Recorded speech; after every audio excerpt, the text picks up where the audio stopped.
Ah, que maravilha! Eu sempre peço para Nossa Senhora da Banda Larga, por favor, nos ajudar, nos mantenha conectadas, que este papo será incrível. Elisa, bem-vinda. Silvia, querida, bem-vinda. Bom, Ângela, como você está neste dia de Ô, minha hoje? querida, ô, Tina, muito obrigada por essa oportunidade, por estar aqui com vocês nesse Dedo de Prosa. Para mim é uma honra e um privilégio pertencer a um grupo tão qualificado, pessoas maravilhosas que já passaram por essa experiência. E para mim é uma alegria poder compartilhar, contar um pouco da minha história aí sobre a sua cuidadosa batuta. Farei o melhor que eu posso. Gente, eu vou começar pedindo para a Ângela, na verdade, é, bom, a gente tem a conversa prévia antes, né? E essa conversa prévia, ela foi prévia e surpresa. Ela começou super rapidinho. Então, eu fiquei com uma coisa na cabeça, Ângela, que acho que foi de tudo que você compartilhou comigo, o que mais criou semente no meu coração, sabe? Que você se define como uma alquimista de gente e de relações. E eu queria puxar esse fio da sua biografia, pedindo para ele começar lá da infância, dessa alquimia, você contar um pouquinho, então, da chegada dos seus pais no Brasil e a gente vai puxando o fio da alquimia aí a partir do seu nascimento. Tá ótimo, querida, maravilha. Isso é uma coisa assim interessante, que eu digo que na biografia são tantos fios e você escolheu um deles, porque assim, se a gente pensar em contar toda a biografia, é uma coisa assim de louco na quantidade de fatos e acontecimentos, enfim. Então, assim, os meus pais, eles se conheceram no navio vindo para o Brasil, eles são espanhóis, eles moravam em aldeias na Espanha, aldeia equivalente aqui no Brasil, a cidades pequenas, na cidade do interior, cidades que a base é a agricultura, a pecuária, a criação, e eles se encontraram no navio porque o meu pai vinha trazendo a cunhada dele, a esposa do meu tio, que tinha casado por procuração, e como era um navio de imigração, a cunhada do meu pai, a minha tia, estava no mesmo camarote da minha mãe, porque como navio de imigração, eles ficavam separados, homens e mulheres. Eles chegaram aqui no Brasil em 1960 e há pouco tempo eu vim descobrir os cartões de imigração deles, o que para mim foi assim uma alegria, uma surpresa, fazendo curso com a nossa querida Regina Rapaz, que também é aconselhadora biográfica, eu fui descobrir os cartões de imigração. Meu pai veio para o Brasil deu entrada como carpinteiro e a minha mãe como lavradora, porque a família dela vivia da terra, né? Então, eles se conheceram em 60, na vinda para o Brasil, casaram em 63 e eu nasci em 64. Então, aqui no Brasil, a nossa família é super pequena, porque somos Uhum. nós. Eu tenho mais uma irmã que nasceu quando eu tinha 4 anos de idade, e um irmão que nasceu quando eu tinha 8. E assim, coisas curiosas, eu tenho vários fatos desses na minha vida, que assim, nós somos os 3 de anos bissextos, e meu pai também é de ano bissexto, nascidos a cada 4 anos, né? Então, essas coisas curiosas. E, assim, a minha mãe vinha para ficar com uma tia, então eu vivi essa minha infância com os meus pais. Essa tia, ela faleceu quando eu tinha 4 para 5 anos de idade, e para mim, assim, foi uma convivência. Eu morei numa casa de vila, então essa possibilidade de estar ali com as crianças, não tinham muitas da minha idade, elas eram mais novas.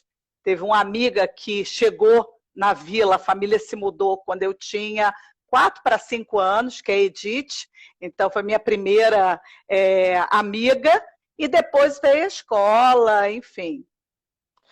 Muito bem. E veio a escola também foi um lugar que, para você, te trouxe para esse lugar da alquimista de gente, né? Me chamou muita atenção que você falou.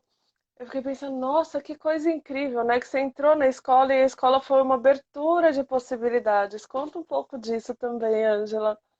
Foi, e assim, até das coisas que eu te contei, eu nem contei isso, como a escola para mim foi realmente essa abertura, no sentido de que eu era uma criança e eu me lembro disso, não me contavam não, eu me lembro de ser chamada de bicho do mato, ou equivalente espanhol, porque num primeiro momento meus pais chegaram ao Brasil Qual é o equivalente em falando espanhol? espanhol.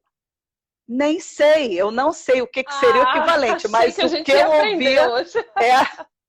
Não, era alguma coisa tipo bicho do mato. Por quê? Porque eu sentava na calçada da vila, porque era a Vila As Casas, tinha calçada, uma cerca com árvores no meio, dividindo uma fileira de casas da outra, isso no bairro de Laranjeiras, no Rio de Janeiro. Essa rua, que é a Rua Ipiranga, era uma rua que tinha 4 ou 5 vilas. Eu lembro da tia me contando as histórias, os nomes das vilas e como elas eram chamadas, o que tipo de pessoas moravam nas vilas, uma coisa assim que parecia que eu estava em outro lugar, na aldeia, né? E eu estava em Laranjeiras, no Rio de Janeiro. E aí, assim, na questão da escola, teve uma coisa marcante para mim, que a passagem dessa menininha que ficava ali sentada e que as pessoas passavam e eu não cumprimentava, eu não era daquelas assim que ia efusivamente, que corria. Não, eu estava ali quieta e parada. E na escola, eu recebia missões do tipo: é o discurso para o diretor, você que vai ler. Tem que cantar, o diretor era flamenguista doente. E eu sempre fui tricolor. Laranjeiras tem a sede do Fluminense. Então eu sempre fui tricolor, mas eu aprendi a cantar o hino do Flamengo para cantar o hino para o diretor. Então tinha uma coisa assim que me movimentava para fora.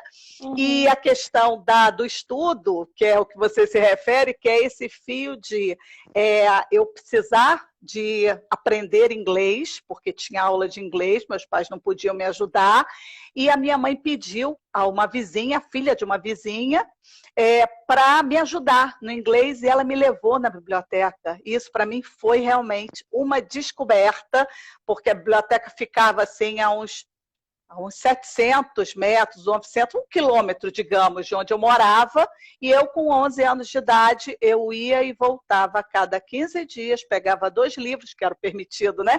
Pegava 2 livros, levava, lia, voltava. Então, isso para mim foi uma abertura para o mundo. Conta também a história do professor de inglês, Ângela. Eu achei, gente, essa história é muito bonita porque é uma introdução da vida colaborativa na vida da Ângela ali lá já no segundo ou no terceiro setênio? Segundo, né?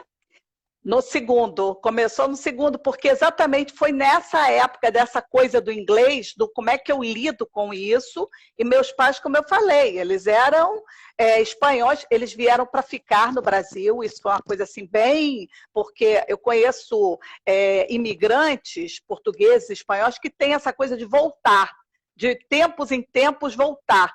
Meus pais não, nunca falaram em voltar, o negócio deles era ficar. Os meus tios, que meu pai veio para encontrar e tal, acabaram voltando para a Espanha, mas meus pais ficaram aqui. Então, o inglês era uma coisa que, para eles, era assim, fora do que era possível, e mudou-se para a vila um senhor que ele tinha, sei lá, uns quase 2 metros de altura, e eu pequeno, né, devia ser enorme, né? Ele era um inglês e eu soube, alguém comentou que ele dava aula de inglês, que ele tinha sido da cultura inglesa, alguma coisa assim, que já tinha bastante idade. É, e eu vi na janela de casa, porque as casas eram daquelas assim, que tem uma porta no meio e uma janela de cada lado, aquelas casas bem arquetípicas, né? Então, ele estava estava lá na janela, e eu fui conversar com ele e perguntei, assim, não tinha ideia se meus pais poderiam pagar, se eles teriam dinheiro para isso, mas eu perguntei a ele, você me daria, você é professor de inglês, você me daria aula de inglês? E ele olhou para mim e falou, olha só, se você conseguir mais uma amiguinha para estar junto com você na aula, eu dou aula para vocês de graça. Então, a minha amiga Edith, que eu falei para vocês, que tinha praticamente a minha idade, ela é acho que um ano mais nova, alguns meses mais nova, eu fui conversar com ela e nós passamos praticamente 3 anos tendo aula com ele, até que eu mudei para o outro bairro, e ele já estava velhinho, já estava com os problemas de pulmão e tal. Mas, assim, para mim, é bem o que você falou, esse fio da colaboração. Quer dizer, se você tem mais pessoas, eu ofereço para vocês. E foi, assim, maravilhoso, porque exatamente me abriu possibilidades que hoje, para mim, o inglês eu leio com tranquilidade, enfim, consigo, falo inglês também. Então, as saídas, a criatividade da criatura já naquela época. Né? Eu achei muito bonito isso. E daí nós vamos pular, então, para a adolescência da alquimista de gente. Ângela, conta um Isso. pouquinho dessa chegada, né, do impulso das relações, do seu caráter e como foi a escolha da profissão, que é bastante curioso também, né? Como você foi parar dentro da Petrobras, mas que antes foi precedido por todo um caminho de escolhas que você foi fazendo. Então, essa coisa assim da adolescência, eu tenho que dizer que num determinado ponto, eu tive uma pessoa que foi o meu modelo, que era uma pessoa que, para mim, ela representava o que eu queria ser. E aí, entre a questão do que é o temperamento, do que são os planetas, de como essas coisas vão se, vamos dizer, manifestando em cada um de nós, essa pessoa, para mim, ela era uma pessoa que tinha este toque, eu diria, de ser alquimista de relações, porque era uma pessoa que estava sempre feliz, animada, ela se dava bem, e eu, assim, era um exemplo da pastoral de juventude. Porque quando isso já foi um impulso que começou lá na infância, essa conexão com a religião, com o espiritual, porque eu pedi para fazer primeira comunhão, os meus pais não frequentavam a igreja, e eu pedi para fazer, eu pedia para me levar à igreja, porque a igreja era um pouco longe, a igreja, porque tinha uma capela próxima, que eu, sempre que eu podia, aos domingos, eu ia para assistir missa nessa capela. Então, quando eu mudei de bairro, lá pelos meus 14 anos, e fui morar no que se chama o Andaraí, eu fui procurar a pastoral de juventude.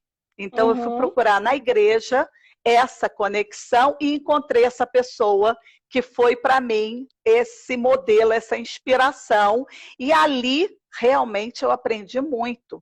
Então, muitas coisas que eu vim desenvolver depois, também ali eu fui aprendendo. Tinha a questão da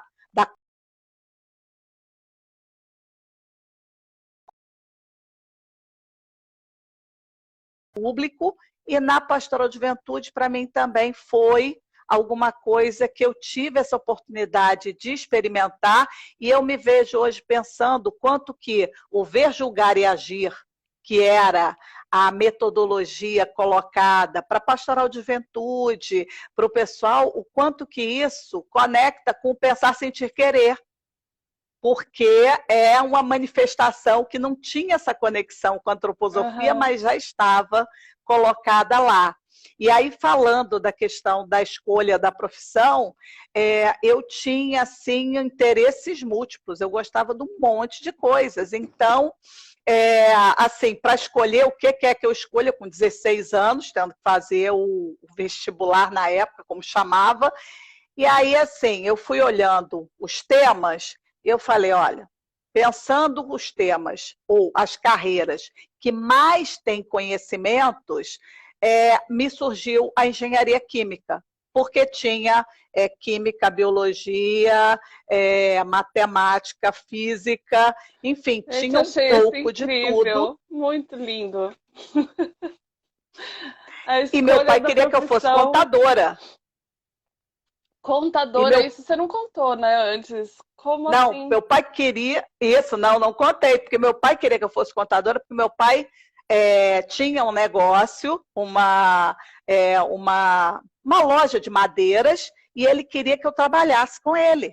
Então, assim, tem lá toda uma coisa que hoje eu dou graças a Deus de ter feito curso de datilografia lá nos meus 11, 12 anos, porque hoje para digitar é uma beleza, porque ele queria que eu fosse trabalhar com ele. E eu, nessa época, eu disse, não, eu quero fazer engenharia química. E também eles foram assim, não houve uma pressão, dizer, não, não Uhum, queremos. Houve uma manifestação, olha, eu gostaria. E aí, eu segui o caminho da engenharia química, comecei, e o que eu contei é que lá pelos meus 18 anos, no que a gente diz que é o nodo, né, 18, 18 e meio, me veio esse impulso de as matérias que eu já vi, elas têm um lado do conhecimento. E onde está a administração? Onde estão as pessoas? Onde é que está? É claro que a conexão que eu fazia era ter ido fazer monitoria, então eu fazia monitoria em laboratório, e aí eu tinha ali aquela convivência com pessoas, com grupos já fazendo alguma coisa de dar aula, né, de estar com pessoas, de compartilhar, mas aí me surgiu esse questionamento, onde é que está? E aí eu fui fazer vestibular para uhum, administração, tive esse impulso de fazer o magistério, mas aí assim, uhum. eu já estava cursando engenharia química, falei, ó, não vai dar, e a administração não consegui fazer tudo ao mesmo tempo, porque tinha a pastoral de juventude, a natação, o violão e outras cocitas mais. Então eu fiquei com a engenharia química. Agora, claro, o impulso do social também era forte, tanto que eu fui de diretório Uhum. acadêmico, eu tinha sempre esse impulso de participação. É, bom, e daí a gente não tá nem na metade da vida da Angie. Olha quanta coisa essa mulher já tinha feito. Ela se forma aos 23 anos, não é isso, Ângela? Isso. E vai, presta o concurso, entra na Petrobras. E que carreira, né? Quanta coisa você construiu dentro da Petrobras, em paralelo à sua vida pessoal. Então, conta desse quarto setênio, dessa entrada na vida profissional e do casamento, né? Isso, que fez parte, né, de andar nesse caminhar aí conjunto. Então, tem a questão do concurso para a Petrobras, e eu tinha, se eu não coloquei porque é muito fio, mas assim, eu tinha sido contratada por uma empresa que chamava Fábrica Carioca de Catalisadores, para ser gerente de utilidades de uma planta.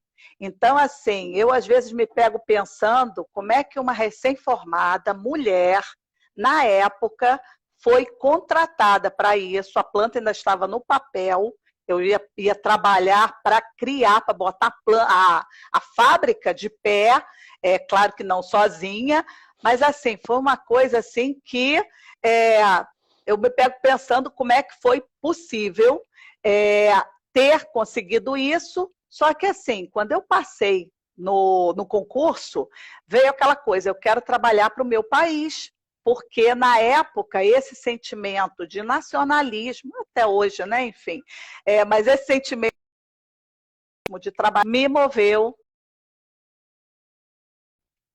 na direção de ir trabalhar na Petrobras, e o concurso que eu fiz foi para o centro de pesquisas, então eu comecei a trabalhar com essa parte que é ligada a poços de petróleo, então daí a questão da química de substâncias, né? O cargo chamava química de petróleo, então esse setênio dos 21 aos 28 foi nessa questão de trabalhar com isso, de descobrir, de buscar possibilidades em termos de carreira, e junto com isso, né, o Pedro, que eu tinha conhecido e começado a namorar um tempo antes, aos 26 anos eu me caso com ele, estou casada até hoje com o Pedro, E assim, as coisas curiosas, né?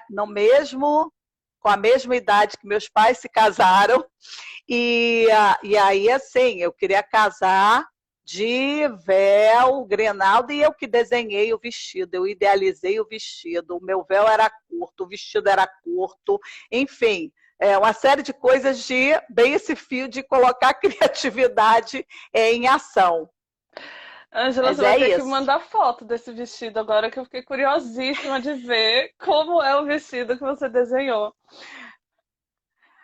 E, Mando, e assim, a coisa curiosa, um amigo que na época atuava comigo não atuava no diretório, mas enfim, a gente tinha é, bastante relacionamento. Ele dizia, Ângela, nunca foi um casamento que tivesse falação da noiva, porque na homilia o padre abriu espaço para eu falar.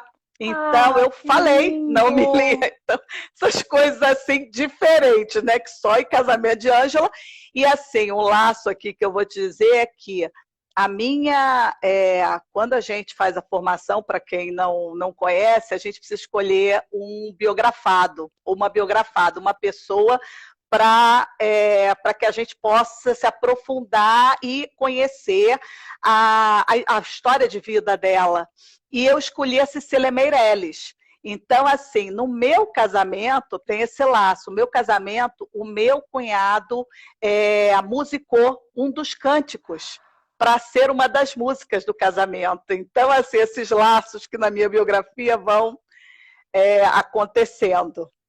Que coisa linda, Angela. Bom, a Silvia está aqui falando também que ela quer foto, né, desse vestido. E se a Angela autorizar, a gente posta no stories da Babi a foto do vestido que ela idealizou. E eu vou convidar você, a gente, a dar um passo, então, para o seu quinto setênio. E a entrada, né? É no quinto setênio, se eu estou me lembrando, é a entrada da antroposofia na sua vida.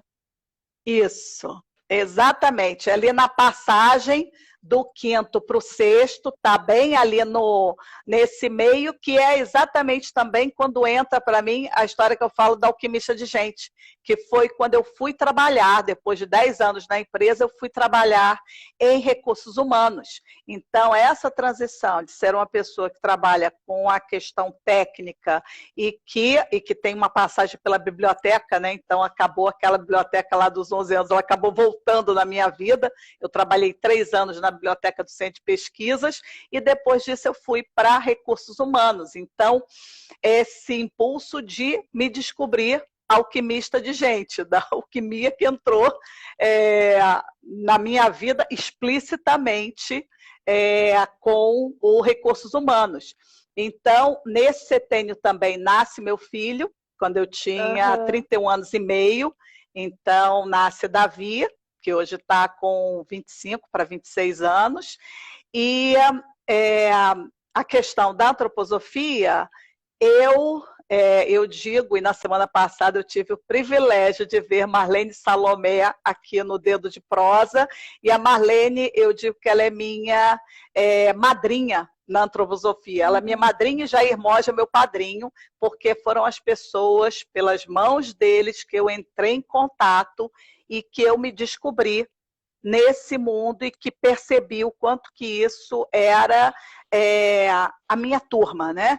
Então, o que aconteceu é que eu estava atuando numa área como eu era gerente RH, que é um laço também com um convite que a Marlene, que estava na Petrobras na época, me fez. Então, eu como gerente de RH, a Marlene levou a Digo, que era uma empresa que atua com base na antroposofia, e a Digo ia fazer a sensibilização para a mudança dessa área na qual nós trabalhávamos, e foram vários workshops, nós envolvemos praticamente 300 pessoas em vários workshops diferentes, e em cada workshop tinha participação tinham apresentações, e uma das apresentações era a biografia humana, e eu me pegava ali maravilhada assistindo aquela apresentação, e eu conto que, não sei se eu falei isso para ele, mas eu ainda tenho na minha memória o selim nigre, que hoje é sócio das empresas que foram sucessoras da Adigo, tem a Adigo e a Lumo, e o Celi Nigri dizia para mim, Ângela, mas você já assistiu essa apresentação tantas vezes e você continua aí prestando atenção, anotando coisas? Porque aquilo para mim era uma descoberta. Então, esse encontro com a biografia foi bem marcante para mim. E aí, assim, Fale. Pode falar. Fale. Eu ia dizer que esse laço exatamente ali no meio, porque aí, depois de fazer, a Marlene me indicou para fazer a formação de consultores, e aí por isso que eu digo que ela é minha madrinha, porque ela me deu esse impulso, e aí eu brinco que eu tenho alguns netos na Petrobras, porque assim como a Marlene me indicou, eu fui indicando uma pessoa que indicou outra pessoa, então tem gerações que começaram lá com a Marlene, com o impulso da Marlene. Então, depois disso eu fiz o aprofundamento espiritual do consultor, aí já no setênio seguinte, e me dou conta de que aquela questão da pedagogia, do dar aula, que ela estava voltando na minha vida numa outra forma. Ângela, eu vou te pedir desculpa, que você deve estar vendo que eu fico olhando para o lado, porque a tela do meu celular travou, então eu estou vendo você pela tela do computador, tá? É por isso que eu fico olhando para o lado aqui o tempo inteiro para ver você se movimentando. É muito rico, né? A consultoria antroposófica, a maneira como a pedagogia social leva isso para os grupos, é muito bonito, né? E eu queria que você contasse um pouco do impacto que você vê, porque aí você entra na formação de consultores e você começa a levar esse jeito também como uma consultora interna para dentro da Petrobras. Conta um pouco desse caminho, Ângela, e do que você vê dos impactos causados lá dentro a partir desse trabalho. O que eu posso te contar, Tina? Eu fui tratando de incluir nas várias atividades que eu tinha, porque assim, eu só fui começar a atuar efetivamente como consultora, eu digo como atuação, não como reconhecimento, porque empresa tem as suas particularidades. Então, o que eu fui fazendo foi colocando conteúdos onde eu podia, onde eu tinha espaço, eu ia atuando nas brechas, né? Usando as brechas para colocar esses conteúdos, e a partir de um determinado momento, as pessoas, as áreas e as pessoas que me conheciam começaram a me chamar para ir sim atuar como consultora. Então, essa possibilidade de levar os conteúdos, os arquétipos, a visão tão eu diria, profunda e transformadora que a antroposofia pode levar, e a gente tem aqui ouvindo pelo menos uma pessoa com a qual eu fiz a consultoria para a equipe. Então, assim, como a gente consegue trazer o melhor das pessoas à tona e perceber a contribuição, que elas percebam, né, a contribuição de cada uma delas. Então, essas possibilidades elas foram crescendo, algumas vezes trabalhando em parcerias com outras pessoas que também tinham a formação na antroposofia, outras vezes não.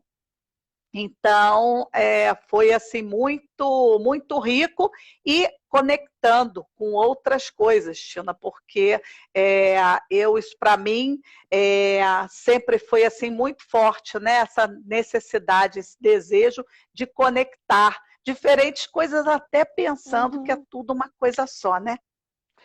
E daí o Carlos Vilhena acabou de entrar aqui e eu lembrei da história que você contou, da sincronicidade, aliás, a sua biografia é cheia das sincronicidades, dos sinais e de uma escuta sua muito atenta e muito profunda do que esses sinais representavam, né?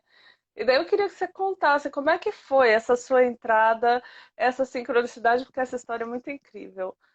Sua com o Carlos Vilhena e com o Selim também, ou é com o Jair? Não lembro agora. O Jair. Com o Jair.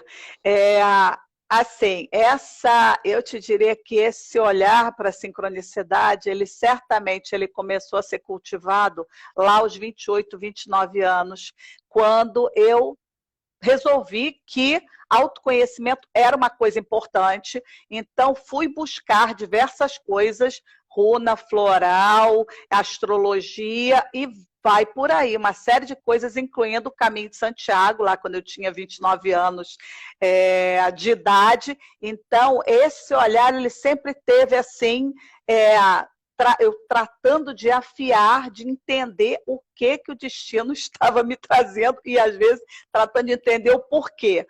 Te digo que algumas coisas eu só consegui entender em perspectiva. E aí, depois, com a visão do biográfico, isso para mim ficou muito claro. Tinham coisas que eu achava assim, me frustraram, em termos de carreira, né? Me frustraram, não era o caminho que eu tracei e tal. E hoje eu tenho uma gratidão enorme às pessoas que me desviaram daquele caminho, porque elas me colocaram no caminho certo, no caminho que a minha alma queria e precisava, né? E o que aconteceu com o Vilhena foi assim, o Vilhena me avisou que um grupo de cariocas iria fazer a formação biográfica lá em Floripa. E assim, a turma que eu fiz o aprofundamento espiritual do consultor lá em 2003, 2004, vários deles tinham feito a formação biográfica em seguida, porque era uma coisa assim que era natural e eu estava trabalhando, não tinha condição de pedir para ser liberada uma semana a cada 3 meses. Isso não encaixava na minha vida na época. Aliás, eu digo que eu vi nascer o ecossocial, porque várias das pessoas exatamente que estiveram comigo nesse aprofundamento espiritual tiveram o impulso de criar o ecossocial. E aí essa questão da biografia, ela veio rolando na minha vida de, não, eu tenho vontade, tinha aquele interesse, aquela conexão lá com a apresentação do Selim, mas não aconteceu. Quando aconteceu a primeira turma da biografia Caminho Iniciático na Sagres, já foi uma coisa que o tema, o título, me brilhou os olhos, mas ainda eu não tinha condição de pedir uma liberação, enfim.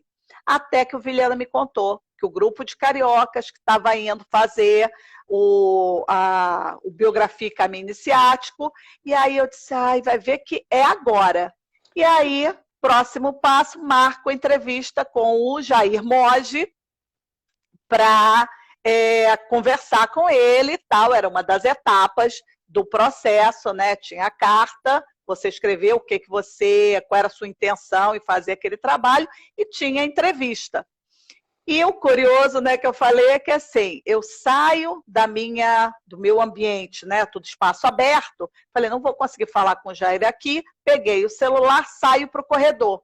Saio para o corredor, estou conversando com o Jair, vejo sair de uma porta o Carlos Vilhena, que já trabalhava em outro prédio, quer dizer, a possibilidade de eu encontrar com ele naquele momento não era. E aí eu falei com o Jair, acho que eu recebi um sinal, o Vilhena que me avisou está passando aqui na minha frente. Então, assim, coisas curiosas, né? E daí você chega, né, ao biográfico, ao aconselhamento biográfico. E daí, Ângela, eu vi agora aqui que a gente já estourou o tempo, mas que também tá tudo bem, tá estourado o tempo. Mas eu queria que você contasse um pouco, algo que inclusive eu nem tive a oportunidade de conversar antes, que é qual o seu jeito de fazer o aconselhamento biográfico, né? Como é a Ângela como aconselhadora biográfica? Você já contou que você usa também as ferramentas do coach, como é que é você? Assim, essa abordagem do biográfico, ela vem, eu diria, se desenvolvendo em mim. O trabalho que eu tenho feito, tanto para grupos, eu já fiz algumas experiências trazendo vamos dizer, a visão dos ciclos de forma conjunta e, às vezes, de forma específica fazendo com que a pessoa possa olhar para cada setênio, que a gente chama do panorama. Principalmente, eu tenho usado isso porque eu percebo o quanto as pessoas como é que eu vou dizer, descobrem coisas que são assim tão delicadas e às vezes ricas para elas e que elas estão passaram batido com essa falta dessa perspectiva que não é própria. Então, no trabalho biográfico que eu faço, eu desenho, claro, a partir da conversa inicial, do que a pessoa traz como demanda, e aí, assim, essa questão que, para mim, ficou assim muito marcado. Uma vez, eu não lembro se ainda está no site da ABAB, mas essa visão do trabalho biográfico como uma lemniscata, como aquele 8 deitado infinito, que você precisa se dar conta da sua questão no momento, naquele momento ali do encontro, para que você possa ir ao passado e encontrar fios relacionados com aquela questão, porque todos os fios não seria possível. Então, assim, até essa visão de que o que a gente chama, às vezes, do panorama biográfico é o panorama para aquele fio. Porque se você tiver outra questão, talvez você encontre, porque isso eu vivenciei na minha vida. Para quem não conhece a formação biográfica, a gente precisa olhar para a nossa biografia à exaustão, durante os 4 anos, para a gente poder, e eu me peguei vendo vários fios. Quer dizer, o que eu contei hoje aqui tem outras tantas situações que eu já descobri, que eu já investiguei e que eu vejo conexões. Então, o poder oferecer para a pessoa esse olhar a partir da questão que ela está vivenciando, e dependendo, eu conecto. Tem uma das formações em coaching que eu uso, que é o Thinking Environment, e essa formação ela tem muita conexão, eu vejo, com o ouvir do aconselhador biográfico. Então, às vezes, eu tenho sessões em que eu trago essa perspectiva do Thinking Environment, e às vezes também alguma coisa da teoria U, que tem base antroposófica, porque o Otto Scharmer, que a desenvolveu, foi criado com pedagogia Waldorf. Então, assim, eu vou conectando para trazer para a pessoa possibilidade, e mesmo quando eu estou fazendo alguma coisa que é mais na linha, que me foi pedido mais na linha do coaching, eu trago a visão da biografia humana e das questões da antroposofia para enriquecer esse caminho e esse percurso de autodesenvolvimento, de autoconhecimento. Que lindo, Ângela. E a gente chega, então, muito rapidamente, e peço desculpas por isso, Ângela, agora, né, mais ao seu presente, e esse último setênio, e você trouxe com tanta beleza essa passagem, né, por esse último portal solar, onde se encontra o Sol e a Lua dos 55 anos, e as decisões que o conhecimento, até pelo conhecimento desse conteúdo que a gente tem da biografia, que você foi tomando para como você queria viver ou quer viver, né, esse último setênio, esse nono setênio no qual você acaba de entrar, e queria que você falasse um pouquinho disso também. Então, Tina, assim, eu diria que essa transição que eu acabei de viver, de sair da vida corporativa, ela veio sendo construída ao longo do tempo, e esse setênio, o setênio anterior foi muito rico, e esse já se coloca no sentido assim de, eu tive a oportunidade de escrever 2 capítulos em 2 livros. Em um deles eu falo de comunicação não violenta, que foi um tema que eu me aprofundei, que eu entrei em contato a primeira vez num dos módulos da formação biográfica, então tem esse laço, e depois com a pergunta de um colega, nós começamos a desenvolver workshops dentro da empresa. Então, eu escrevi um capítulo num livro sobre isso, e agora eu escrevi sobre a questão fala da o nome minha... dos Oi, livros. Fala o nome dos livros. Falo. O da CNV é Gestão das Emoções no Mundo Corporativo, e depois eu ponho até a capinha, e o outro é Revolução 50+, que acabou de ser lançado agora em abril, e no Revolução 50+, eu falo exatamente da minha carreira e falo dos ciclos de desenvolvimento, falo da biografia humana, de como é que isso veio me acompanhando e como é que isso pode ser útil para as pessoas, para elas buscarem insights. Então, estou aí nessa transição que eu digo, buscando aí o que é o melhor ritmo, mas estou atendendo algumas pessoas, estou atendendo como aconselhadora, como coach, e percebendo, assim, bem aberta de ouvir o que o mundo está pedindo de mim e o que é o próximo passo no pós-63, mas vivendo, não com o olho lá na frente, vivendo o presente, que como eu trouxe a frase, né, que me inspira, que a vida só pode ser compreendida olhando para trás, mas ela, para ser vivida, ela precisa olhar para frente. Esse para frente é o presente que vai se transformando no futuro, né? Então é isso. Que lindo, Ângela. E olha, a gente estourou o tempo, a gente precisa encaminhar para o final, mas tinha tanta coisa ainda, gente. Cada biografia é tão linda. Eu queria dizer que eu estou encantada com a sua história, Ângela. Pode falar. Agradeço, querida. Ia dizer que foi um prazer, foi uma alegria estar aqui com você, estar aqui com as pessoas que estão nos acompanhando e as que vão nos acompanhar, porque a gente sabe que ficando gravado, depois assiste, né? Sim, vai ficar no canal, a gente assiste, a gente revê, você pode, inclusive, encaminhar para as pessoas e fica uma delícia esse registro que está sendo feito de todos os associados que querem estar aqui compartilhando sua história. Silvia, por favor, me passa o nome do convidado da semana que vem, que eu esqueci, me passa aqui no chat para eu anunciar. Ângela, para fechar, o que você gostaria de usar para fechar a sua biografia aqui no canal do Dedo de Prosa?